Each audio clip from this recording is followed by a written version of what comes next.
इंसान की ज़िंदगी में कुछ न कुछ घटनाएं ऐसी घट जाती हैं जो उसे अक्सर याद रह जाती हैं, चाहे इंसान उन्हें भुलाने की कितनी भी कोशिश क्यों न करे।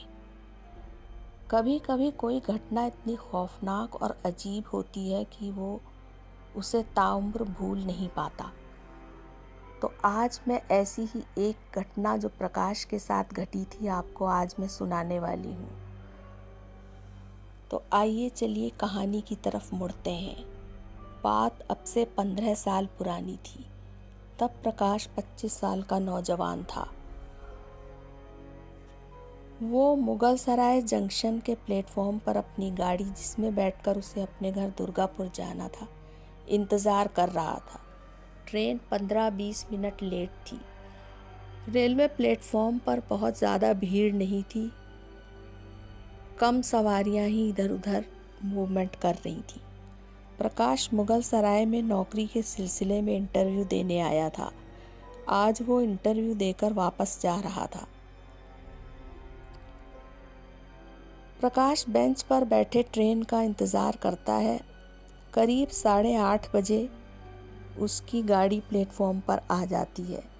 प्रकाश ने अपना सामान उठाया और बोगी के अंदर चल दिया। अंदर पहुंचकर उसने देखा कि ट्रेन काफ़ी खाली थी। उसकी अपनी बोगी में ही 25-30 यात्री मुश्किल से होंगे।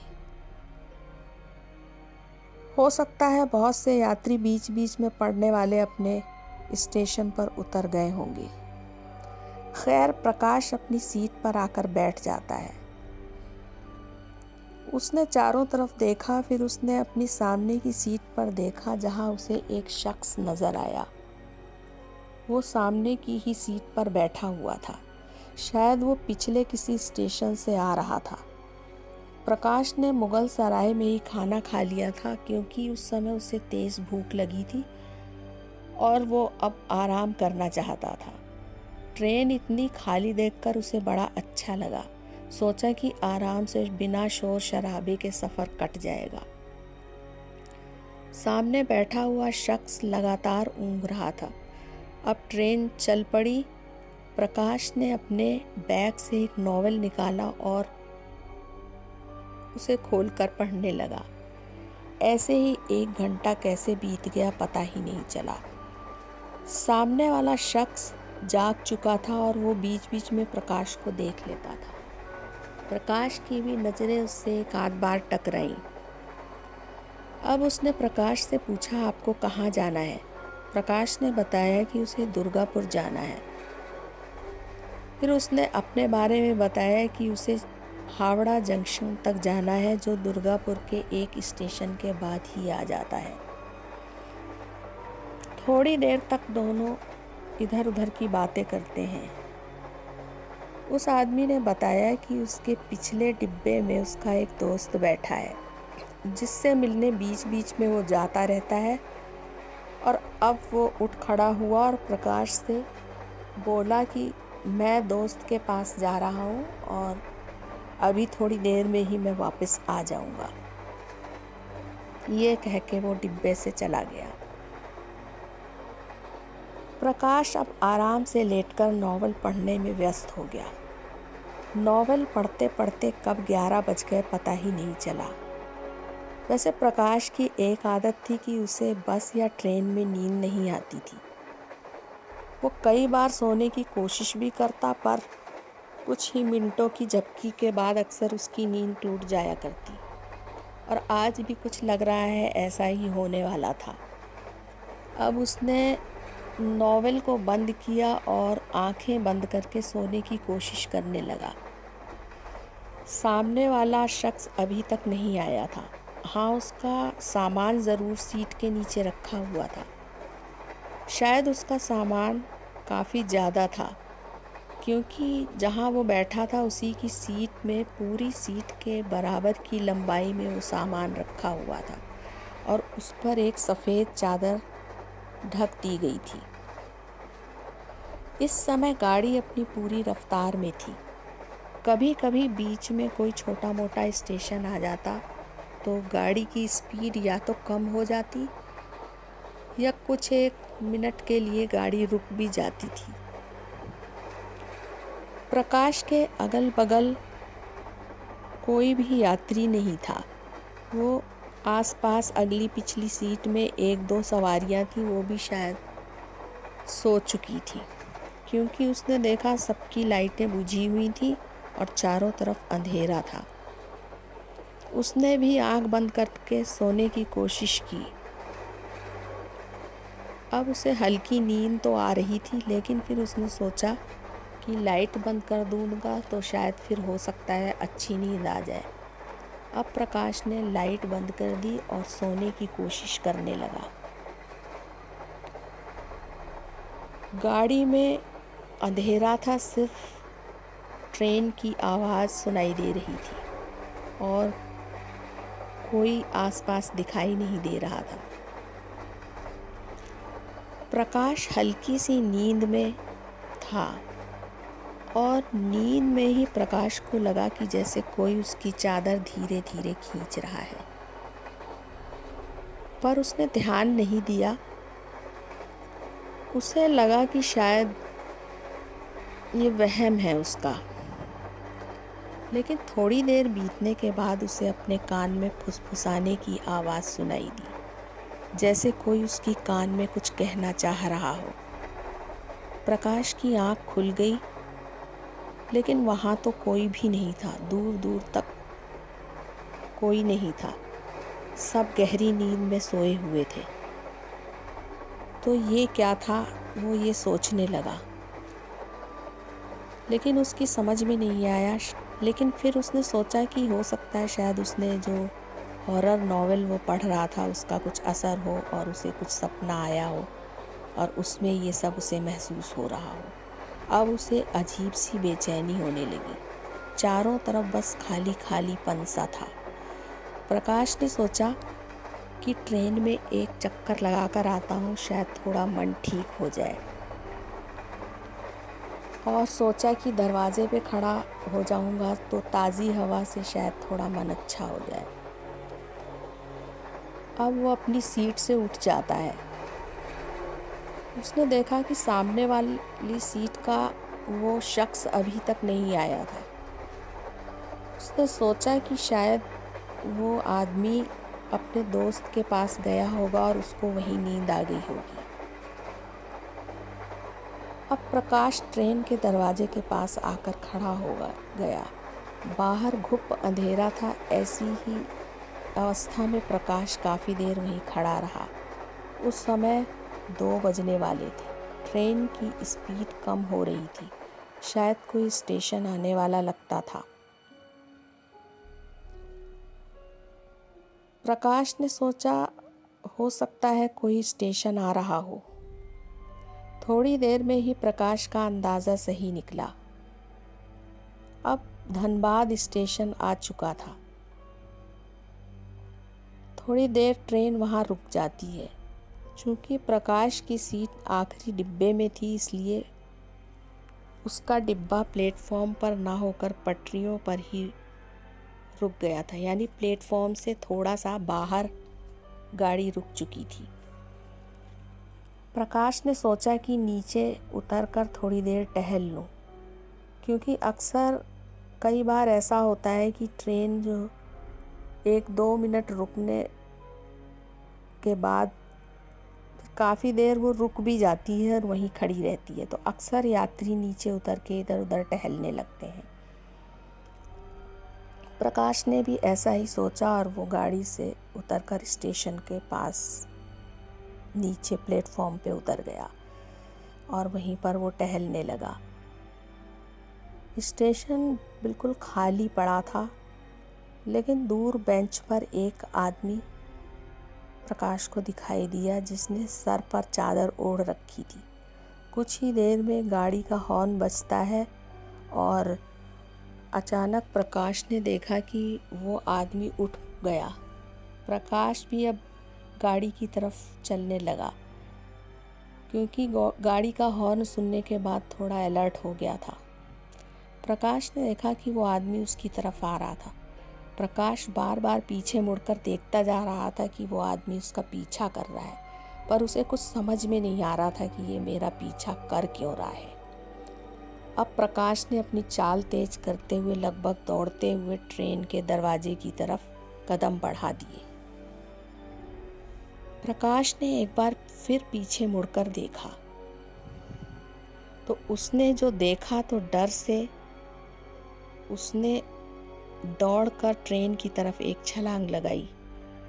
दरअसल जो उसने पीछे देखा तो उसमें उसको जो आदमी सर से चादर ओढ़े हुए था उसका मुंह दिखाई देता है, लेकिन उसका चेहरा सपाट था, न आँख थी, न मुंह था, न कुछ किसी तरह का चेहरा जिसे वो जान सके कि ये एक इंसानी चेहरा है, ऐसे कोई निशान उस पर नहीं दिखाई दिए। वो सिर्फ काले रंग का एक सपाट चेहरा था, लेकिन वो कोई इंसान तो नहीं था। ट्रेन अब स्पीड पकड़ चुकी थी। प्रकाश ने मजबूती से ट्रेन में हैंडल पकड़कर अपना पैर जमाया, लेकिन उसी पल उसे लगा कि उसका दूसरा पैर कोई अपनी तरफ खींच रहा है। शायद उसी परछाई ने उसका पैर पकड़ लिया था और वो प्रकाश को तेजी से अपनी तरफ खींचने लगा। प्रकाश ने भी पूरी ताकत से अपना पैर को एक धक्का दिया और छुड़ा लिया और डर से हाँफने लगा। थोड़ी ही देर में उसके होश फाख्ता हो गए, क्योंकि उसे अब कुछ समझ में नहीं आ रहा था कि ये सब हो क्या रहा है। थोड़ी देर बीतने के बाद उसकी सांस में सांस आई। दरवाजे पर ही कुछ देर वह खड़ा रहा। उसने सोचा कि थोड़ी देर में सीट पर जाऊंगा। अब उसकी नींद और होश दोनों ही उड़ चुके थे। बस अब लग रहा था कि जल्दी से दुर्गापुर आ जाए। कुछ देर बाद ही उसने सोचा कि वो दरवाजे के पास वाली सीट पर बैठ जाता है। प्रकाश उस सीट पर आने लगता है। सामने उसकी नज़र ट्रेन के अंदर दूर तक पड़ती है।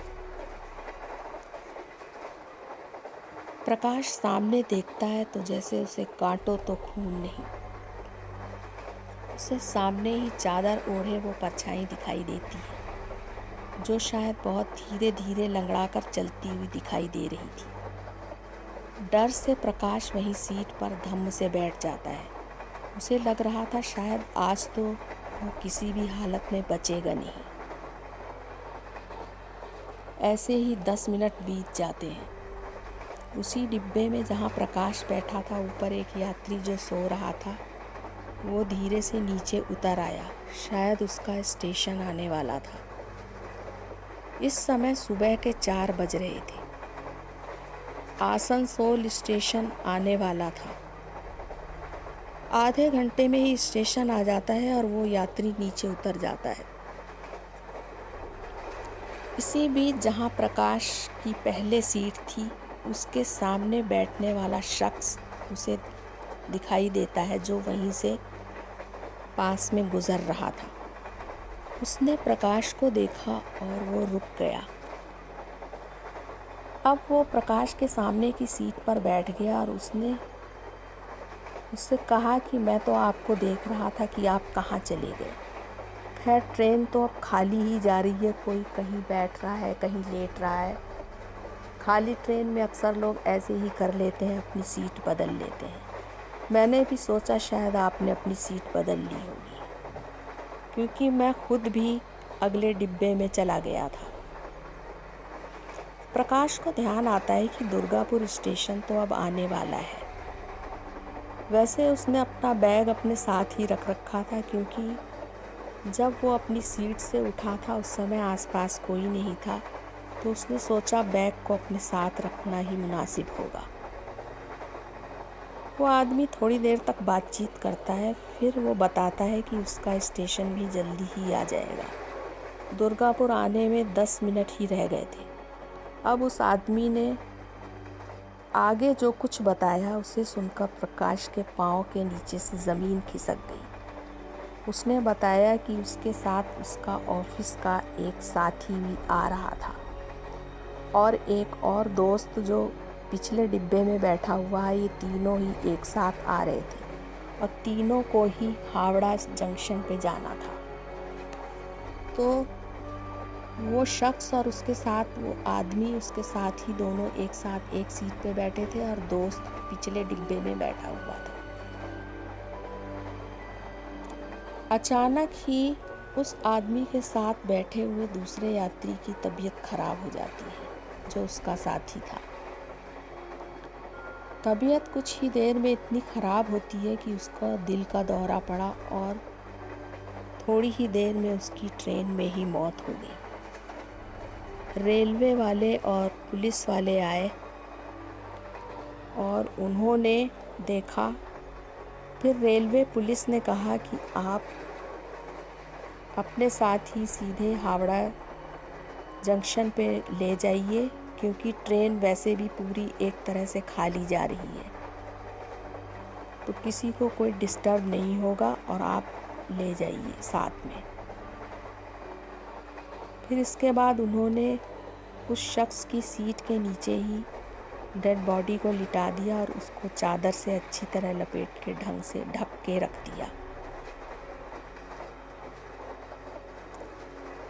ये सब बातें सुनते ही प्रकाश एकदम चौंक पड़ा कि ये आदमी ये क्या कह रहा है। फिर उस आदमी ने कहा कि उसे भी कुछ अच्छा महसूस नहीं हो रहा था, इसलिए वो दोस्त के पास चला गया था। और रात को उसने प्रकाश को ये बात इसलिए नहीं बताई थी कि ऐसी बात बताने से शायद प्रकाश भी कुछ उसे भी अजीब लगे, इसलिए उसने ये सब बातें नहीं बताई। अब प्रकाश सोच रहा था कि वो इतनी देर अपनी सीट पे अकेला एक डेड बॉडी के साथ बैठा रहा और इतना समय उसने कैसे काट दिया, उसकी समझ में कुछ नहीं था। पर वो सोचता रहा कि वो काले चेहरे वाला सफ़ेद चादर ओढ़े हुए रेलवे प्लेटफॉर्म पर वो व्यक्ति कौन था जो प्रकाश को अपनी तरफ खींच रहा था, और वो कौन था जो ट्रेन के अंदर लंगड़ाते हुए प्रकाश की तरफ धीरे धीरे चलता आ रहा था। ये सब ऐसे अनसुलझे सवाल थे जिनका कोई भी जवाब किसी के पास नहीं था, खुद प्रकाश के पास भी नहीं। प्रकाश अपने को ठगा सा महसूस कर रहा था और यही सब सोचते हुए ट्रेन से वो उतर पड़ा, बहुत से अनसुलझे सवालों के साथ। तो दोस्तों, आज की कहानी यही थी। आपको कैसी लगी मुझे ज़रूर बताइएगा, और इसी के साथ ही मैं आपसे इजाज़त चाहती हूँ। अगली बार एक नई कहानी के साथ हाजिर होंगी।